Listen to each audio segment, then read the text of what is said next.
10 ఏళ్ల వయసు కొడుకుతో నా కూతురు ఒంటరిగా ఎవ్వరి సహాయం కోసం చూడకుండా నేను తన కోసం సంపాదించి పెట్టింది ఇది. నాకు పెండ్లైనప్పుడు నేను పుట్టింటి నుంచి తీసుకొచ్చిన ఒకే ఒక్క స్త్రీధనం ఈ పాముల పట్నం. ఏది ఉత్తి ఆట కాదు. ఒక ఆడది ఎట్టా బతికి బట్ట కట్టాలో నేర్చుకోవాల్సిన రహస్యం. రోజు సంపాదించిన దుడ్డు ఖర్చులకు పోను 5-10 అని రొంచెమైనా జమ చేసి పెట్టినావంటే ఒక రోజు ఊహించని విధంగా ఏదో ఒకటి జరిగి ఉత్తి చేతులతో నిల్చోవలసి వచ్చినప్పుడు అన్ని రోజులు కష్టపడి ఒక్కో పైసా కూడబెట్టుకున్నదంతా ఎవ్వరి సహాయం కోసం ఎదురు చూడకుండా మనకు ఉపయోగపడతాది. ఒక మనిషి సంతోషంగా ఉండడానికి దుడ్డు కావాలో లేదో నాకు తెలీదు, కానీ మర్యాదగా ఉండడానికి దుడ్డు కావాల్సిందే.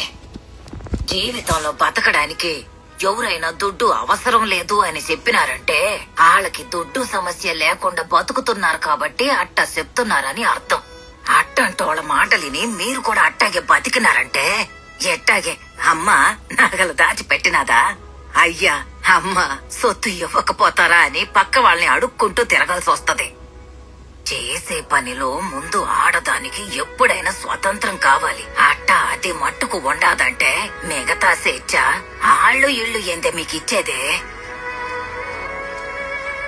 అట్టా మీరు గాని మారినారంటే 60 ఏళ్ల వయసులో నేను అర్థం చేసుకున్న స్వతంత్రం 30 ఏళ్ల వయసులో నా కూతురుకు దొరికిన స్వతంత్రం 15 ఏళ్ల వయసులో నా మనవరాలకి దక్కబోయే స్వతంత్రం ఇక దానికెప్పుడంటే ఒక కూతురు పుట్టినప్పుడు. ఈ ఊళ్ళో ఉన్న ముసలోళ్ళ నేనేమి అంతగా కష్టపడి బతికిందాన్నేమీ కాదు.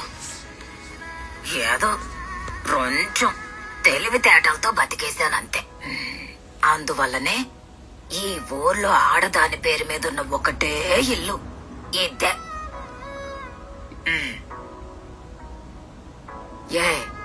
నేను నా కొడుకులకు కూడా చెప్పని రహస్యం ఏంటికి మీకు చెప్తున్నాను తెలుసునా? ఈ సృష్టించడం, రక్షించడం, నాశనం చేయటం లాంటివన్నీ మగోళ్లు చూసుకుంటారని చెప్పినోడే దుడ్డుని చదువుని కూడా ఆడోళ్లు చూసుకుంటారని చెప్పినాడు తెలుసునా?